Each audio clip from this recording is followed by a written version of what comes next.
This will help keep your wait time to a minimum. Once again, please keep your feet together, keep up with the party in front of you, and fill in all the available space. Thank you for touring Kilimanjaro. When it comes to safaris, we go wide.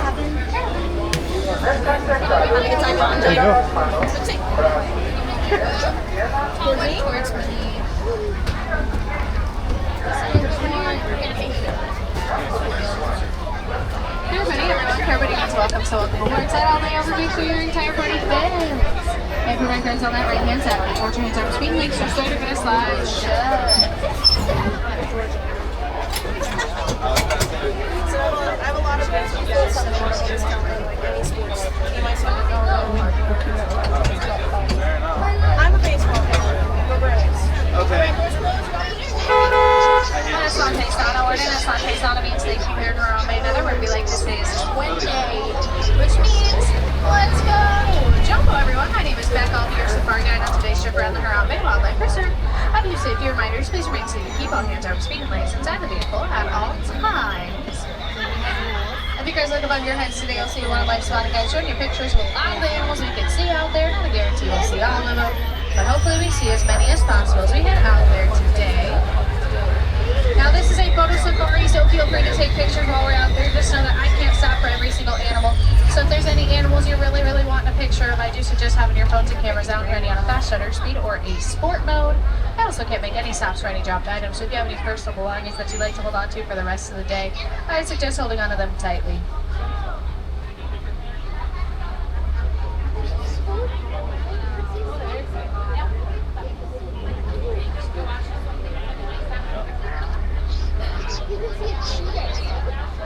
Just a few moments here, the first part of the reserve we're going to be entering is the Little Returning Forest.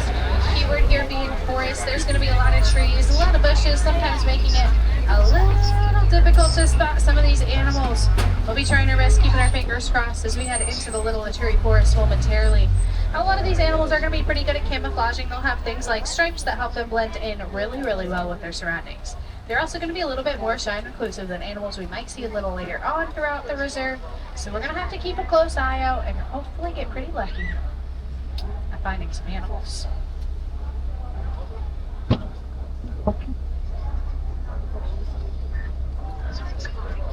Looks like we are getting that all clear, so we are going to start to head on in to the Little Returning Forest.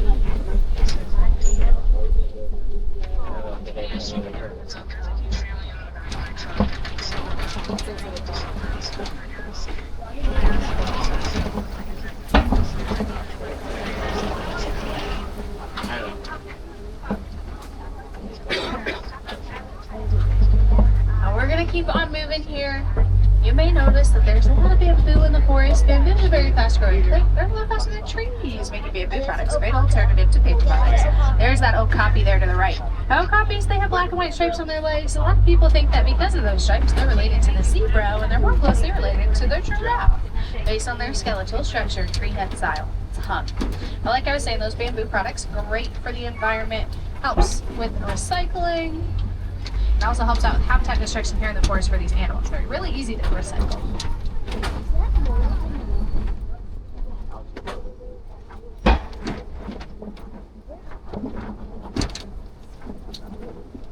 Now it looks like just around the corner to the right on the bushes here on that hill are some saddle-billed storks. Saddle-billed storks are black and white bird with yellow saddle shape on their beak, and their wingspan can reach 6 to 8 feet in width, which is the same width as the awning above our heads today.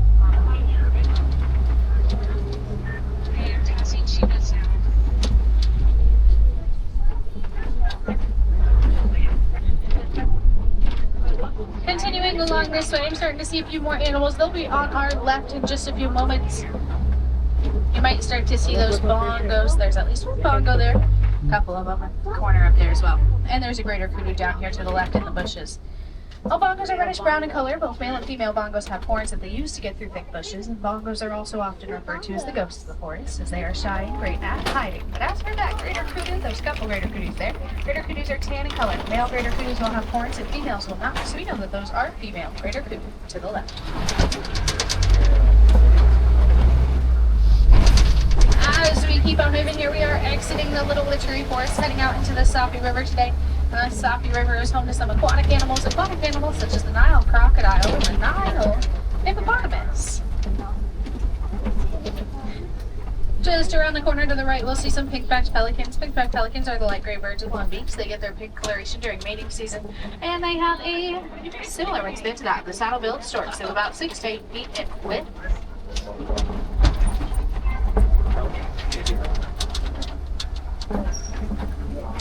But we're also going to keep our eyes out to the left and in the water to see if we can find any animals that are really good at holding their breath.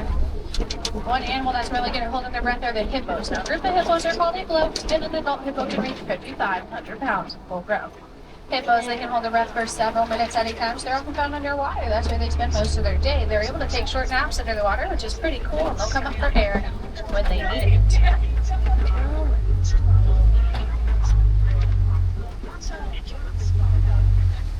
I'm not seeing any hippos, so they must just be hiding in the water there, trying to stay cool and hydrated.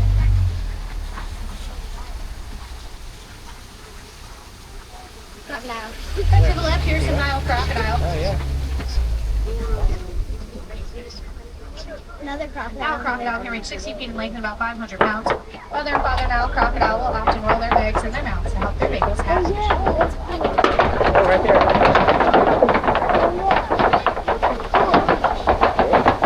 That one is so blue.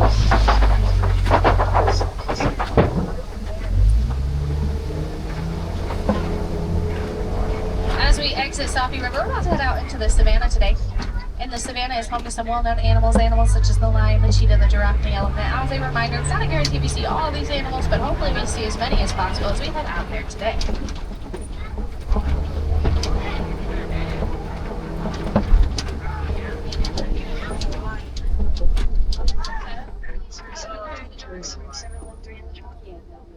Just a few moments here. Coming up on our right, we'll see a baobab tree. Baobab trees are going to remain leafless for about 9 months of the year. They hold their water in their trunk, and animals will often puncture the trunk of the tree to get to the water inside, especially on hot days, which is why they could also be known as the tree of life.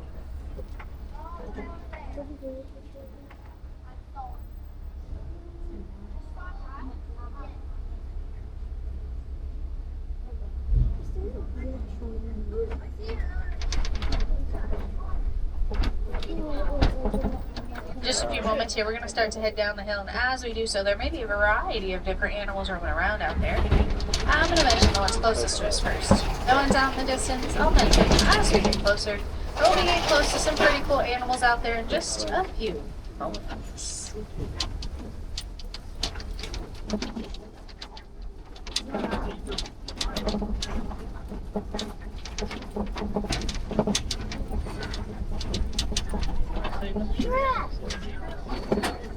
To the right there are some zebras. A group of zebras are called a dazzle, but more specifically those are the Hartman's mountain zebra. In Hartman's mountain zebra, they have a dewlap under their neck that aids in blood circulation and cools them down on hot days. Hartman's mountain zebra, the only zebra with that dewlap. Out to the right, you can see that giraffe, and hopefully we'll be getting closer to the giraffe as we keep moving here. That's a Maasai giraffe. The Maasai giraffe are going to have rough, jagged patches. That's how we know that they are the Maasai giraffe over any other giraffe species. Also, no two giraffes will ever have the same patch pattern. Kind of like our fingerprints. It's how they tell themselves apart. Looks like we'll see another one of those giraffes to our right here as we head down this way. But as we head down towards that giraffe, to the left, there's a den. So we're also going to take a quick peek around the den to see if we can find any animals. Hang down over there. It looks like those giraffes are kind of headed this way, so they're kind of stopped in front of that truck. I'll be holding here for just a little longer.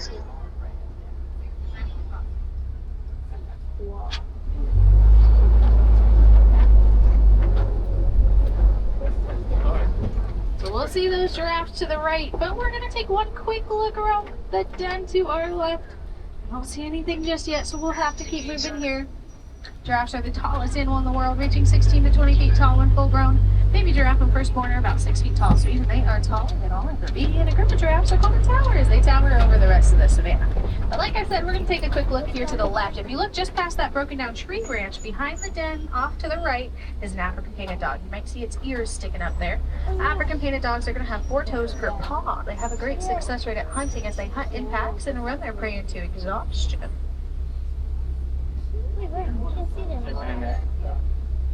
hard to see that African painted dog back there. Sometimes you're just barely able to see their ears poking out. But we're gonna head down this way. If you look to the left, those are the sable antelope. Sable antelope have slender, slick-back horns on the top of their head, and those horns help them fend off predators from jumping on their back. Predators such as lions, cheetahs, and those African painted dogs. But we're going to see these Ankole cattle here as well. Off to our left, some on our right up there, so we have a good chance to see them. Ankole cattle are going to have those big horns on the top of their head. Those horns can reach 36 inches from base to tip. They look pretty heavy, but they're actually not. They have a honeycomb-like structure inside and contain blood vessels that help cool the cattle down on hot days. Ankole cattle can also be referred to as the Watusi cattle, based on the people that first domesticated them. The Watusi. Now it does sound like there was a truck kind of holding for the giraffe up ahead, so we have tons of chances to see more giraffe. But we're passing by some termite mounds here, so you might see some out to our left, some on our right. Termite mounds are hardened structure made of dung and saliva. Animals will often use these mounds as scratching posts out on the reserve, and as the mounds deteriorate, smaller antelope will use them as lookout points across the savannah. Look, another one of those.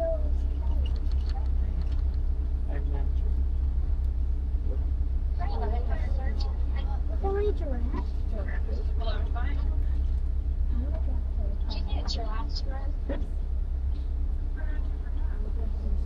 I believe it's going to be rows 6 and 7.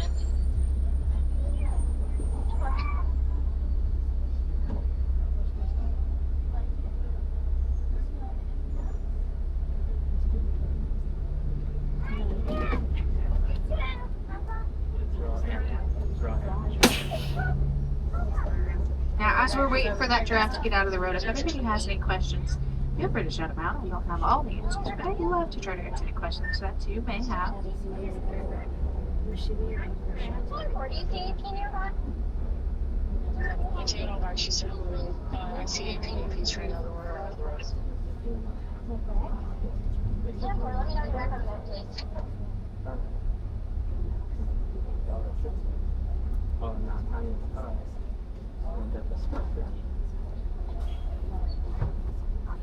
Reserve rooms are 5:30.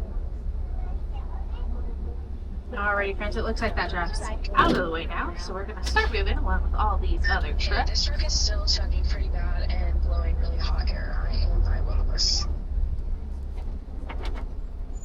Do you have to continue? Let me know if that gets any worse because you're coming back to me. Call me for more odds. If you look up at the top of the head of this giraffe here to our left, they have these things called oxycones. Those are those things that look like horns. They're not actually horns, though. It's part of their skeleton. They're not going anywhere. Both them and male okapis have oxycones, hence why they are related based on their skeletal structure. Nothing. Another similarity between the giraffe and the okapi is their prehensile tongue. Prehensile meaning finger-like. It is long and it helps them grab things. Giraffe's prehensile tongue can reach 18 inches long. That's the same length as an adult's forearm.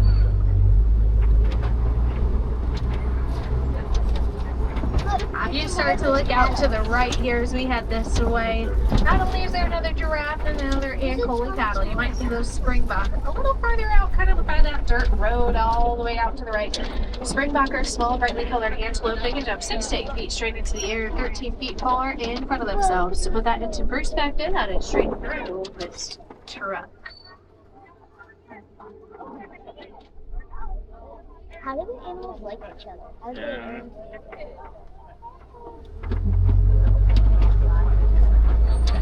As we continue heading down this way, we have a little bit of a better view of the springbok out to the right, but we're going to turn this way, and out to the right here are some wildebeest. Now, wildebeest are social creatures.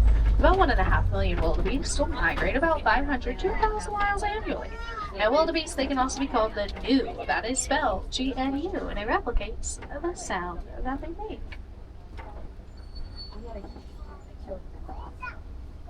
Now, if you start to look out to the left, we're going to see 2 elands really close to the truck here. Elands are a very tall tan antelope, reaching 6 feet tall in shoulder, 2,000 pounds. 50% of elands live on protected land, and both male and female elands have those spiral, spiked back horns at the top of their head. Male elands, their horns are a little shorter, a little thicker. Female elands, their horns are a little longer, a little thinner. And just based on that, you can kind of tell the difference as we head up here. This first one facing the bushes, that's the female. Her horns are a little longer, a little thinner. This one facing us right here is that male. Whoa.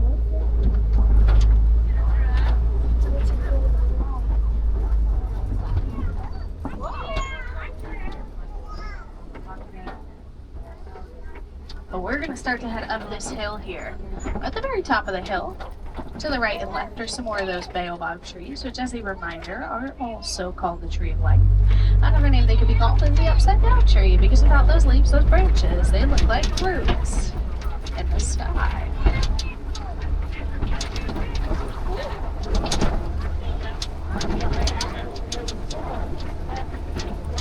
There's the rest of those wildebeest out to the right as well. Look, this girl.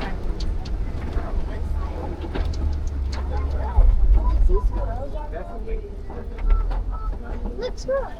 But now we're gonna head down the hill, taking a quick peek out to the left to see if we can find any animals out there. Not seeing any just yet, so we'll have to keep moving.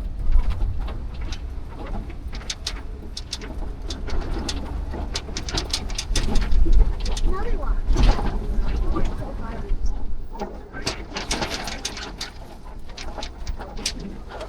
Wow. Coming up on our left over here are the greater flamingos. The greater flamingos are the largest but the least pink of the flamingo species, and they get their pink coloration from their diet. And their diet is going to be brine shrimp, which contains a protein called beta-carotene.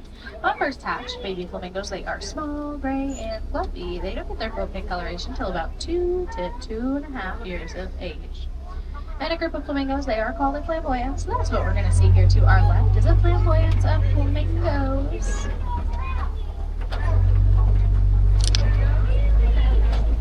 Look at their heads go out.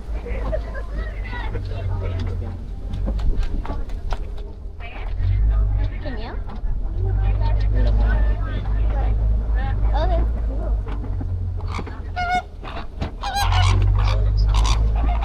But we're going to head right on through these rocks into rhino territory. So fingers crossed we see some rhinos out there today. Rhinos like to use dirt and mud as a form of natural sunblock, cooling them down and protecting their skin from the harsh rays of the sun. And it looks like coming up on our left here in just a few moments is a pretty fresh mud wallow and those rhinos. So it makes sense why they're over here. All rhinos are often poached for their horns, and their horns are believed to have a medicinal benefit to us when in all reality they do not. Their horns are made out of keratin. That's the same thing that makes up our hair and fingernails. So their horns give us no medicinal benefit.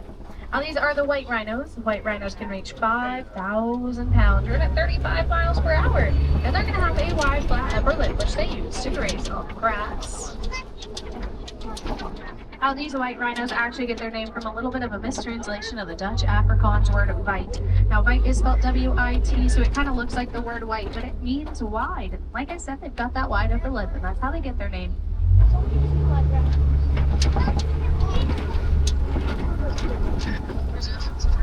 Oh, there's 3 rhinos. If you look just past these rhinos here to the left, you might see that cheetah up there. Cheetahs are the fastest animal on land, reaching 60 miles per hour in about 3 seconds.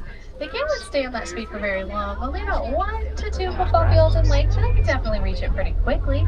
And cheetahs, they have black spots of fur underneath both their eyes. Those black spots of fur do help absorb the sunlight, acting like little pairs of sunglasses, protecting their eyes from the harsh rays of the sun. Now cheetahs, they are day hunters. During the day, the sun gets pretty bright, so those are very helpful and very, very useful. Now it looks like there's another cheetah kind of hanging out by the trees out there. A little hard to see, it's kind of hidden. Over there. First tree. There's another one really, really close here, hanging out by this tree. You gotta look through the trees to see that one though. Well, we're gonna head to the Kobe Rocks now. And the Kobe Rocks are a rock formation used by animals to get a good lookout point across the savannah. So let's head around the rocks together and look at those lions. Those lions are gonna be to our left. And lions, like the cats you may have at home, will rest for about 16 to 20 hours a day. They save their energy to hunt at night when they have their best eyesight or vision. Little lions roar can be heard about 5 miles away. That's how they communicate across the wide open savannah.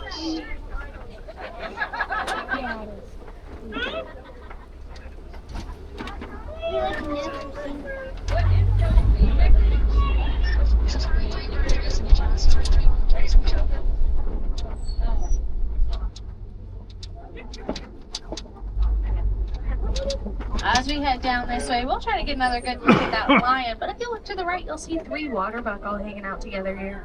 Waterbucks are often found by the water, hence their name. They're going to have an oily secretion on their coat, which helps them remain water resistant. That oily secretion not only makes them water resistant, but also a little shiny, a little smelly, and that smell helps deter predators.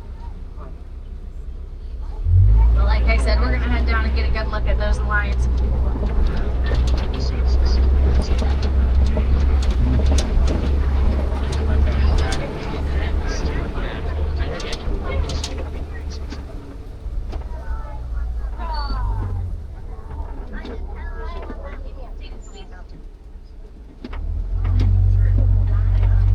Around the corner though, coming up on our left are some burrows. So let's look around the burrows together and see if we can find any animals that use them. One animal that uses these burrows are the warthogs. They'll often reuse burrows of other animals as well, so they are recyclers and assets. Go back into their burrows, keeping their heads out front, protecting them from threats or predators, and they'll use their tusks as a defense mechanism. We're going to keep an eye out for those warthogs, but in the meantime, if you look to the right here, there is an ostrich.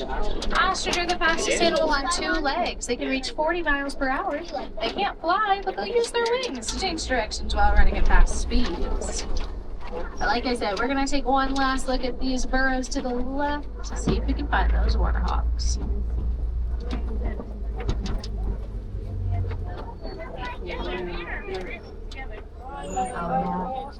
They're right there. They're really hard to see. Oh yeah, I see it. We're past that grass. I see one. And if you look to the right here as well, on the ground is a clutch of ostrich eggs. A single ostrich egg is going to weigh about 3 pounds. That's the same weight as about 2 dozen regular eggs. They're also pretty sturdy. They can withstand the weight of an adult ostrich sitting on top of them. Now that comes in handy when your parents are ostrich. An adult male ostrich can weigh almost 300 pounds.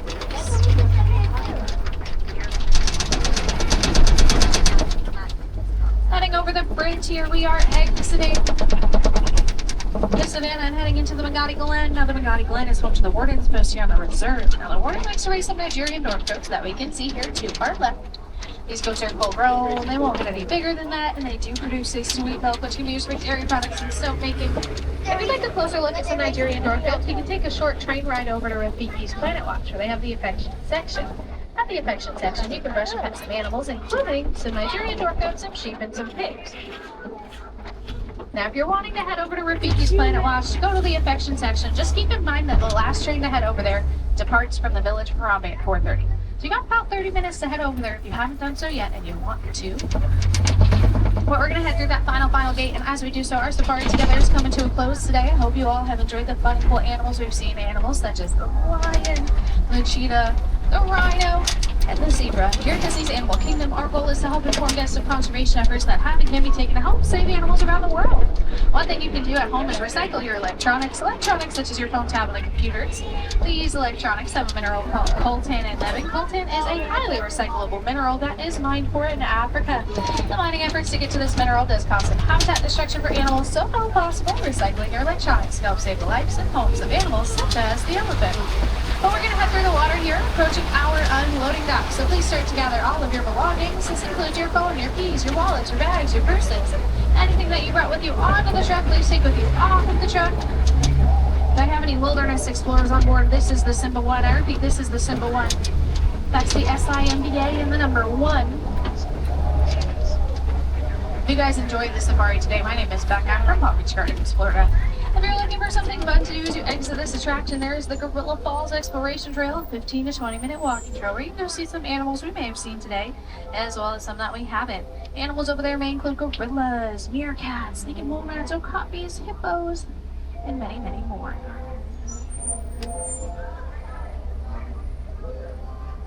Now, also over in Asia, they do have a similar trail, but that one is called the Maharaja Jungle Trail. So you may find animals a little more local to Asia over there. Animals over there may include tigers, Komodo dragons, bats, and that is just to name a few.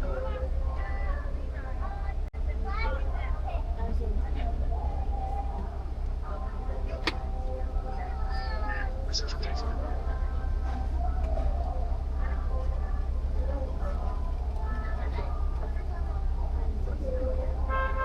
It looks like that dock is opening up here for us, so we're going to head up there to unload. Yet again, make sure you guys are checking your roads and gathering your belongings.